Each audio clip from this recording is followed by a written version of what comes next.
nze Ssente nebwezimbula zitya sisobola kwekola nga Sebbanga nebwezibanga zambuze zitya nebwemba nasuze enjala sisobola kwekola nga Sebbanga sisobola kwekola bintu bya Sebbanga bwavu temusobola kuntuusa ku ekyo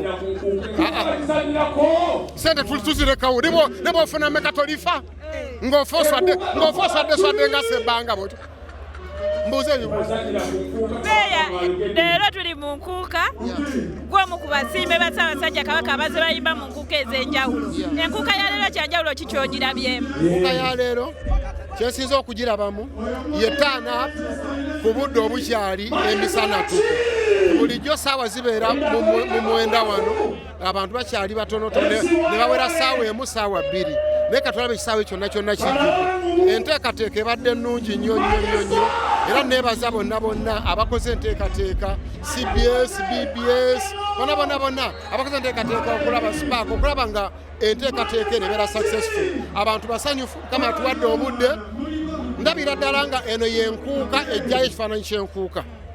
Naye amaanyi g'olaze ku stage gabadde mangi omuntu ayinza okwebuuza okumya otya erinnya ebbanga lino lyonna? Amaanyi g'olaze ku nedda nze siina maanyi ennyimba ze ez'amaanyi nze ndi munafu ne bwenkuba oluyingwa naye obubaka bwenteeka mu nnyimba bwe bubeera obw'amaanyi osobola okumeggana nabwo osobola n'obutomeza loole neeba nga yeegwa ekigwo obwo obubaka obutomeza loole neegwa ekigwo naye nze ate ontomeza akagaali n'enfa naye obubaka bwenteeka mu nnyimba bugumu nnyo okusinga eggaali y'omukka yensonga lwaki olabe nga amaanyi mangi nnyo. Tulinze oluyimba olw'omwaka 2023 watumanyiza naye tetunnaluwulira. Oluyimba olwo ndufulumya mu January ng'enkuuka emaze okuggwa mala kulinda ebibeera mu nkuuka. Tuyinza okuba nga tukyali wano mu nkuuka ne batugamba ntino ne batugamba nti bwana Sserwadde afudde kati ate n'ensubu emuteeka mu luyimba kakati kyenva nninda enkuuka kasemala okuggalawo ziwera ssaawa 6 ogw'ekiro nga tugenze mu mwaka ogwa 2029 awo nga ngenda mpandiika oluyimba nga ndyoka nduta naye kati nsobola odduta nendeka eventi enkulu ennyo amawulire tuyinza okufunira amawulire mu nkuuka wano nti gundi agize bw'ati nange njala Walukagga nyimbemu oluyimba nga ssenga wa Buganda asinza okukolerera ennyo Buganda era olwo twamuleeta n'okubwa mmeeya ne tumwesiga era bwe bale butatuswaza oba tuswaza n'okola obusolosolo twandikuggyeeyo naye kootuyambye obwa mmeeya abantu bakulembedde bulungi ekitundu ky'ekyengera kikyuse abantu b'ekyengera bakwenyumirizaamu twagala ebyo katukuleeta ku bwemu bisebo ate olaba nkoze bulungi nga mbadde sinnaba nga ndabyembulamu mu kutegeera naye kati naddayo ndi ku St. Lawrence University ndi ku Bachelor of Public Administration and Management mwemugwa Human Resource Management gundi Political Science mwemugwa gundi Communication Skills mwemugwa gundi Organizational Behavior kati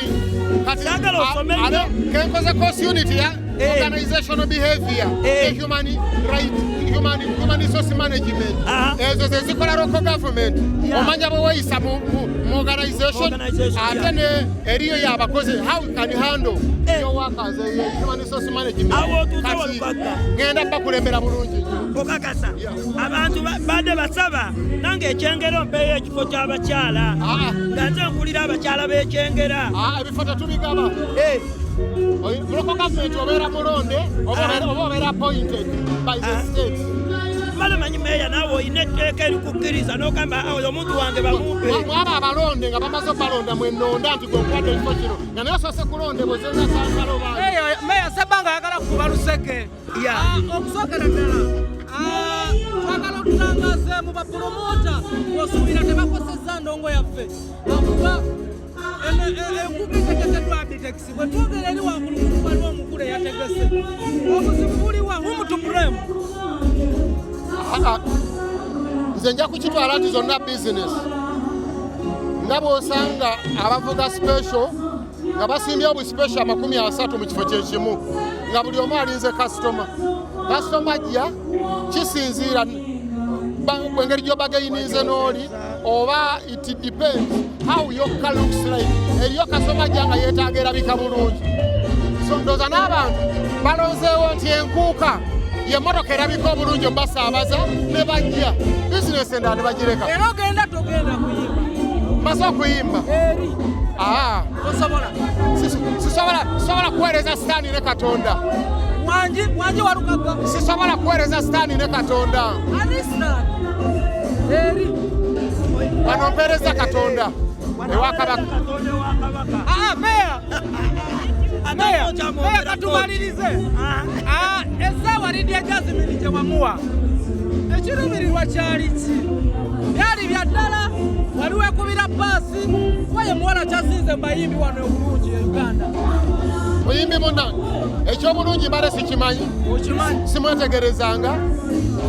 I've never taken time to care about her. Sifunanga budde mufaako nnyo, but what I know, she's my fellow artist. Kyemmanyi era bwe yandaba n'essaawa nanganga nnungi ne mugasa esiba ku bintu Katonda yabireeta. Ne njijjako ne ngimuwa. Ne ngenda ngula endala era yeeno. Walukagga nga tatera kuba nnyangu mu ebyo ebintu. Tagibanje. Ani kaakati. Bwe nagenda ku university, eriyo course unit eyitibwa transformation modeling. Transformation modeling etegeeza it means change. Don't change it tomorrow, but change it today. Kati omuntu akyuka. I'm transformed. I'm really transformed. The Walukagga used it to know. Abakasimba nga temukyuka. Sebbanga. Have you ever felt a feeling for Jazmine? I've never felt. As I've told you, that I've never taken time to care about her. I've never taken time to see whether she's beautiful or whether she's ugly.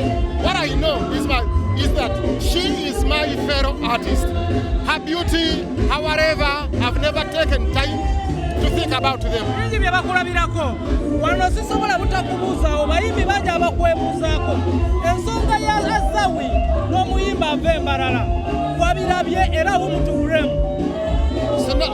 Sinnabimanya sisanga kwogera ku bintu byesimu. Okugoba muntu ku stage soka nyimbe. Omanyi nja kulifaalinga nnyo nja kubeesinga nnyo ku university gye nsomera St. Lawrence. Wano madamu Nalunkuba asomesa communication skills. Akugamba nti when you are preparing yourself for a speech, for a communication, you need to be informative. If you don't have enough information about something, don't talk about it. Kati ekyo sikimanyi, sinakiwulirako, I'm getting it from the first time and I can't talk about it. Bwe nakitegeera nja kujja nkyogereko. Ekisooka tusigaze ekitundu ekinaasembayo kyemumanyi. Bigenze bwe biti. Twasigaze Zitya Sounds. Subscribe to our YouTube channel now and make sure you never miss another upload. Katunyamira programs zaffe zonna z'osubiddwa ku YouTube channel yaffe eya CBS FM UG. Ring the bell and never miss another video. Twagatteko ku channel yaffe eya CBS FM UG ng'onyiga kadawo oba YouTube bell button osobola okufuna okumanyisibwa ku buli program gye tukuweereza. Leave a like now. Teweerabira YouTube channel yaffe CBS FM UG. Subscribe and leave a like.